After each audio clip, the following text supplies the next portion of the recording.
Okay, I have something new to show you. So, if you go into Schoology, and if you go into the Beast, and if you go into the critique, art criticism, and I need to, all right, so here we go, videos, the elements and principles, and Mr. Reese's videos for this assignment. I have made new videos. So if you go to here, continue.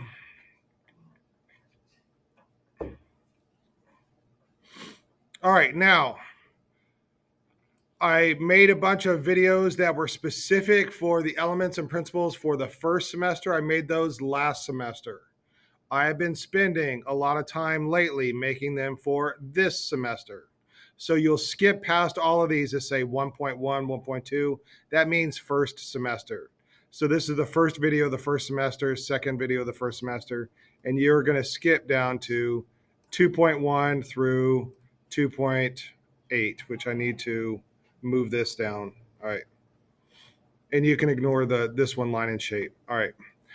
All right. Now you will need to watch these videos to see how the elements and principles apply to the artworks that we look at during art history, and see how it applies to your artwork.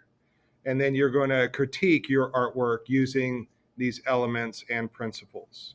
Does that make sense to you? I'm just showing you where the videos are. And already I apologize for the amount of videos that you're going to need to watch for this assignment, but it's just the nature of the beast. I haven't taught you guys about the elements and principles during the class time, so I'm teaching you with these videos. All right. So you'll need to watch these videos in order to analyze your artwork for the critique. And this one right here, line and shape, that's 41 minutes long. You don't need to watch that. All right. And then also you can just skim these videos. Like not all of these videos are going to apply to your artwork. You know, if you have, like, say you're doing the statue of David, well, color doesn't apply to you at all. You don't need to watch that. Does that make sense? All right. Okay. So let's dive into the material. All right. So we did Leda and the Swan. All right. All right. Did I show you guys this picture? All right. Did we do this picture? All right. Did we start the Medici? I think we ended here, the Medici cycle. Or yeah. All right.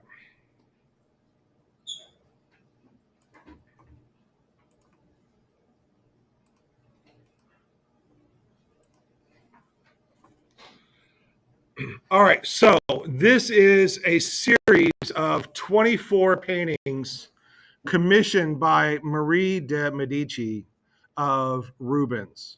So Rubens is a French artist. She is, because she's Medici, she is Italian. And she marries the king.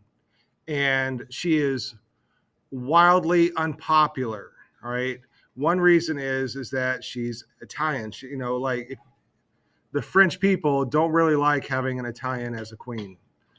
And so she commissions this 24 works of art as propaganda for herself. And as I show you some of these pictures, you'll see the propaganda in it. She wants to show the French people that she is ordained by God to be their ruler, that she is approved by France in general as an allegory to be their ruler. So that is the story behind all of these 24 artworks that are in one room at the Louvre.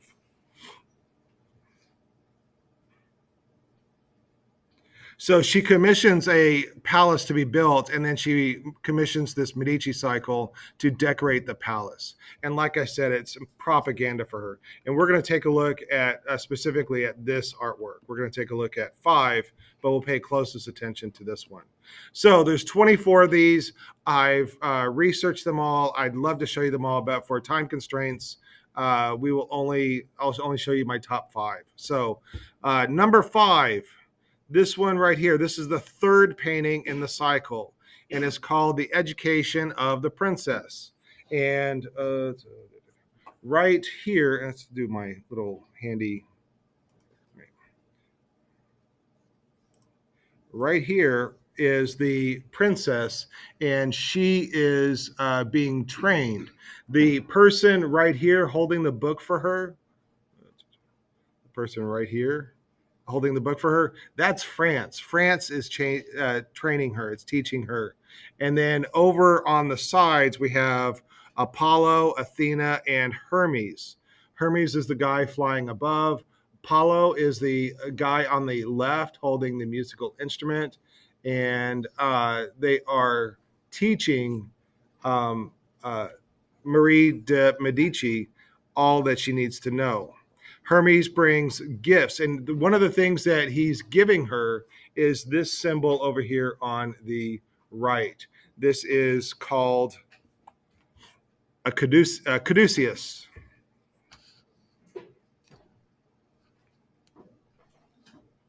And it is a symbol of eloquence, peace, and harmony. But where have you ever seen this symbol before? Right, like on a hospital or on an ambulance, yes. So in our world, it's a reference to like the medical profession. So long story short, the inclusion of this symbol means a close relationship between Marie and the gods. They favor her and give her gifts. All right, number 4 is the fourth painting, and Cupid right here in the is holding this painting, or no, Cupid, that's Cupid, is holding this painting, and Hymenaeus, the god of marriage, is also holding the painting, this portrait of Marie de Medici for the king. And Henry IV is falling in love with Marie de Medici just by looking at this painting. So it is showing that Henry IV approves of her. So if he's the king and he approves of her, then it must be okay. Jupiter and Juno are up in the clouds. His symbol is an eagle. Her symbol is a peacock.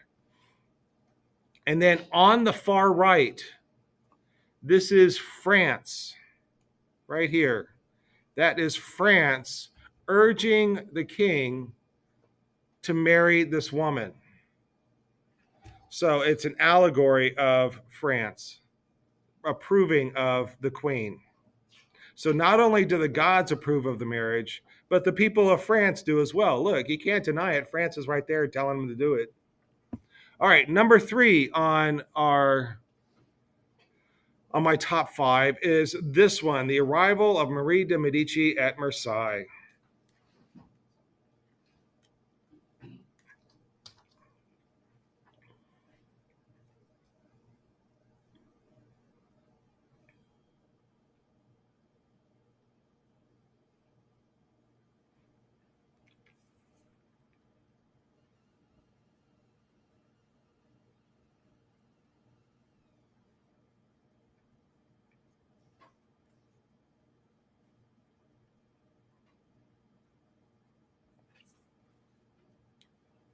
All right, so I'm going to make all this lettering smaller so we can actually see the painting. So what do we have here? On the left, that is a boat. And the boat has just docked with the dock, and there's a little ramp that goes across. And Marie de Medici is being welcomed across by France. You can see France again is over here with the blue cape with the fleur-de-lis all over it. That is a symbol of France. So France is welcoming her on.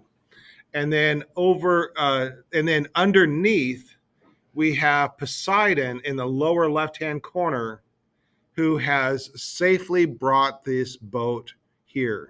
So the gods have protected her voyage from Italy to France. By the way, this event really did happen, but it was not nearly as spectacular as this. All right, we didn't have a bunch of gods welcoming her over into France. Up above, we have Fame flying above and trumpeting the news. Here's a closer view of France welcoming the Queen with open arms. Down below, we have Poseidon and the Nereids and Triton and a sea god escorting the Queen safely on the long journey. Neptune and the Nereids are pulling and pushing the boat to shore. And the Nereid in the lower right is tying the boat to the post, and Divine Grace is active in escorting her safely to her destination. And then just above, there is a sailor, you see him in the lower left, that is looking down at the Nereids. And then up above on the top part of the boat, do you see it? Do you see the symbol? What's that a symbol of? Yeah, the Medicis, all right?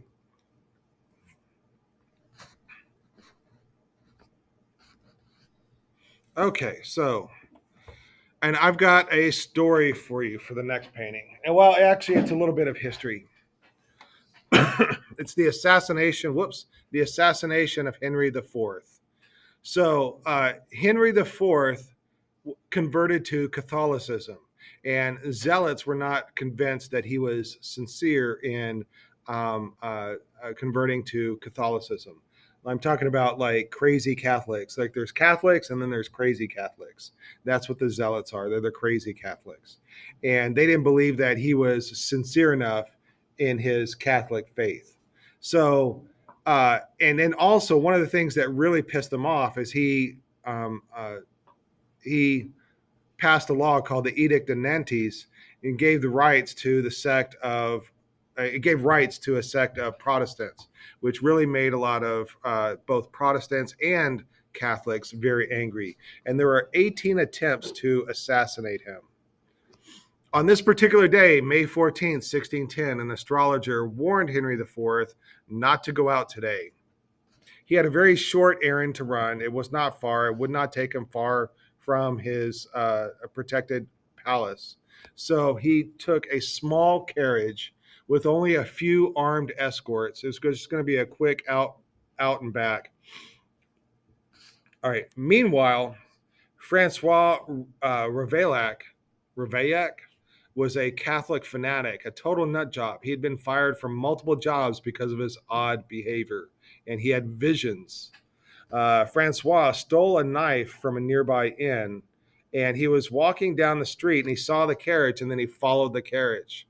And the carriage got stopped because of a hay cart in the middle of, well, these streets are very narrow, so a hay cart would block the entire street. Henry opened the flap on the cart to see what the commotion was about. The people in the street recognized him and then crowded around the carriage to gawk at him. And the footman moved away from the cart to move the crowd back that had gathered. And that's when Francois rushed the carriage and stabbed the king 3 times. The soldiers got back on the carriage and they raced back to the Louvre, which was his palace at the time, where the king died. Now, what do you think they do with an assassin of the king? How do you think they punish him? Yeah, pretty much. Yeah. So it was a 10-day trial for Francois. And the decision was is that this was an isolated act of a Catholic zealot. So it wasn't part of any kind of conspiracy or movement. It was just one nut job. So he was taken to his execution spot in a garbage cart. The execution lasted hours. His hands, the hand that stabbed the king, was burned off with sulfur. Molten lead, boiling oil, pitch, hot resin, wax, and sulfur mixed together and poured over his entire body. And then to finish the job, his arms and legs were tied to horses and he was dismembered. So, if you ever thought about killing the king, this is what awaits you. All right, so I told you that story to show you this painting right here. So this is my number 2 favorite on this. And so in the upper left-hand corner, all right, we have Henry the IV right here. and he is being carried up into heaven. This is an apotheosis. I don't know if you remember the apotheosis that we looked at with Roman art, but that is the emperor and the empress being taken up into heaven. And here we have Henry IV being taken up into heaven. Over on the right side, we have Marie de Medici dressed in black because she is mourning for her husband, and she is being given this orb right here. Do you see the orb? And that orb is a symbol of the government. And you can see that this is France that is giving it to her. So once again, France is in the picture. The people of France love her so much, they want her to be in control of the government. Well, wait a second. Doesn't the king have an heir? Doesn't the government pass down to his eldest born male? And he does have an eldest born male, but at the time that the king died, he is just a young child. So she steps in as regent. And I don't know if you remember, Hatshepsut did the same thing, that she took control of the government until he was old enough to become king. But when he became old enough, she wouldn't let him become king. She didn't want to give up the power that she had amassed. So this started a rivalry between her and her son. Her son was the rightful heir of the government, and she wouldn't give it to him. And so there was a battle between the mother and son. In fact, all right, it leads us to our final painting, and it was called, let's see, The War of Mother and Son. This was what it was called. So when he was old enough and strong enough, and he got some soldiers together, he ousted her from power and exiled her. And he exiled her to basically he locked his mother up in a tower far, far away, and she was able to escape from that. And it was almost like you see in the movies or cartoons. She climbed down or scaled down a 40-meter wall on a rope to escape. And then she led a revolt against her son. So he led a revolt against her. She led a revolt against him. And the two were fighting against each other. This is the 21st painting. It's called The Triumph of Truth. And it shows mother and son. So on the left, we have Marie de Medici. And then on the right is her son. And they are calling a truce in this picture. Let's see. Let me go through my notes and see what. So the queen and son are reconciling before heaven. And they're both holding a concordia, and it is showing the son's forgiveness and peace reach between them. Notice that it's not her forgiveness, it's the son's forgiveness. Remember, this is propaganda showing her as the thing to be admired. It was her that hired Rubens to paint all these pictures. And then down below we have Saturn, or time, raises Veritas up to heaven, bringing the truth into light. And the queen is painted larger and more frontally, and the Saturn is looking at her and not him. And so it's showing that she is more important in this picture than her son, who is the rightful heir. All right. So, anyways, I thought I'd share that with you. I was going over the test this weekend, and the propaganda angle of this story that I've told you of this whole cycle will be on the test. All right. Are there any questions about anything that I've covered so far? That'll finish us for part 1 of chapter 25. Let me find part 2 of chapter 25.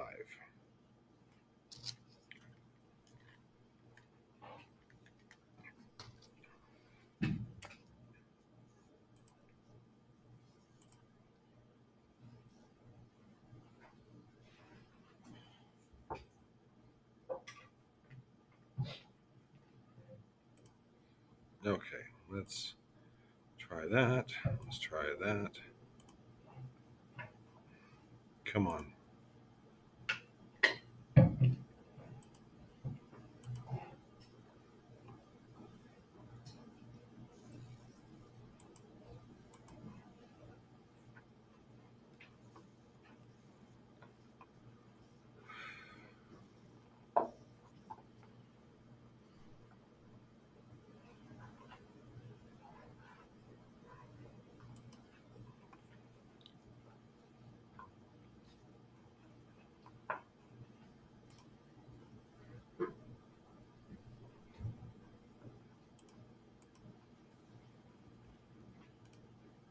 All right, let's try this again.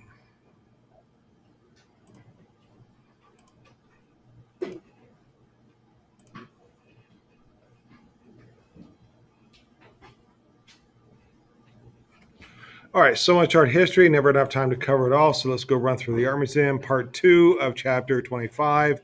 And now we are going to the Dutch Republic. And we're going to look at painting.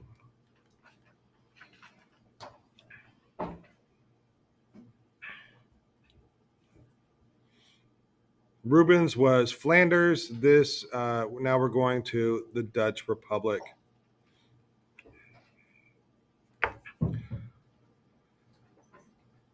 All right, in 1609, the Bank of Amsterdam is invented. So this is indicative of the increase of wealth of the area. Like I said before, new technology makes better ships. New exploration means bringing in stuff from other places. There is an increase of businessmen. There's an increase of wealth. More people are making money. And so therefore becomes an increase of art. And the Dutch economy is the best economy right at this point in Europe.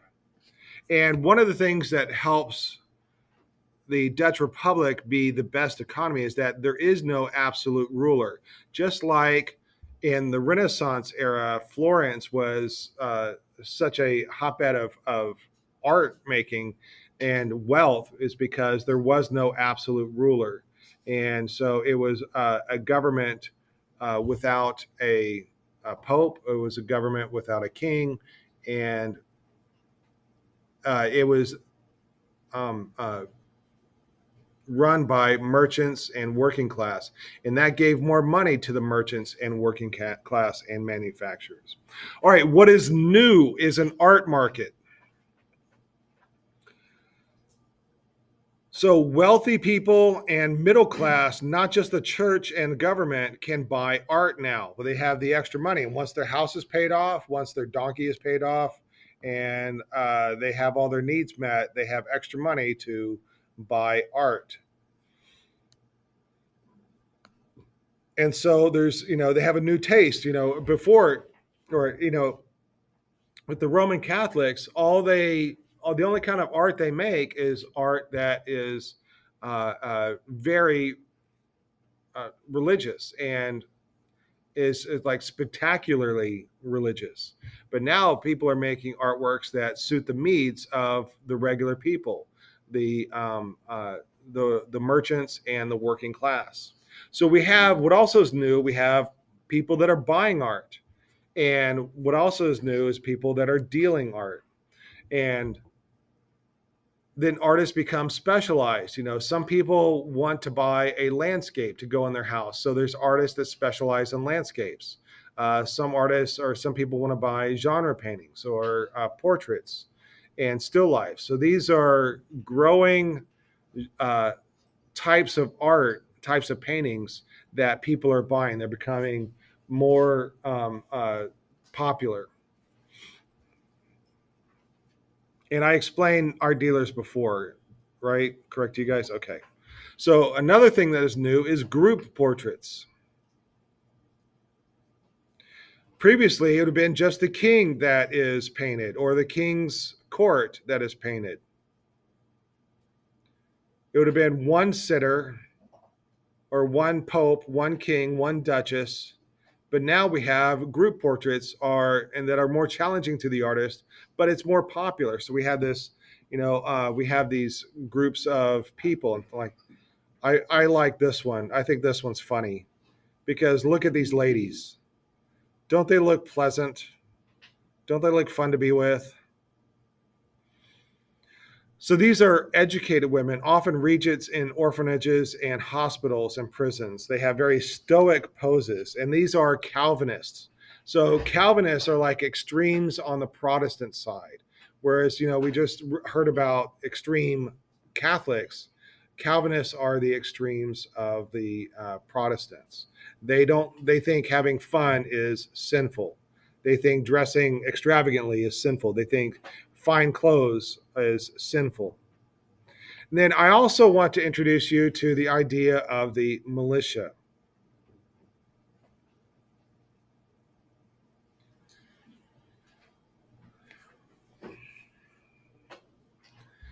In the olden days, like before there was police, how do you protect the people of your town? Well, groups of men would get together and they would patrol the town and make sure that everything is okay. Make sure that no invaders are coming in. Make sure that drunk people are not causing too much of a scene, and making sure that thieves and robbers and people that do bad things are not doing bad things. So listen carefully as I read this short little paragraph explaining the militia. It is a group portrait of a company of civic guardsmen. The primary purpose of these guardsmen was to serve as defenders of their cities. As such, they were tasked with guarding gates, policing streets, putting out fires, and generally maintaining order throughout the city. Additionally, they were an important presence at parades held for visiting royalty as well as other festive occasions. That was the original intent of the militia. But over the years, after a couple hundred years, especially in the Baroque era, there was an official police force in these cities, and there was really no need for a militia. So then a militia just became an excuse for men to dress up and hang out and get drunk. And so there's these men's groups that uh, uh, that do just that. They get dressed up in these fancy clothes, they wear swords, and they talk about going out and protecting the city, but really they're just kind of hanging out and getting drunk and enjoying each other's company.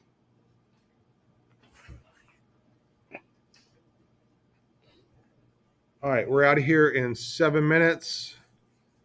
So we will begin with Rembrandt tomorrow.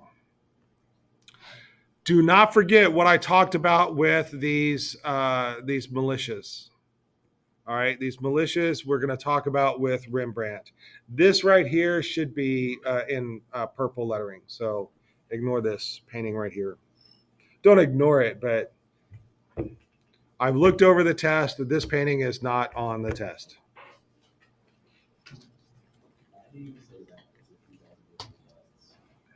Say that again. I make the test. I forget what I put on the test. I'm a very forgetful person.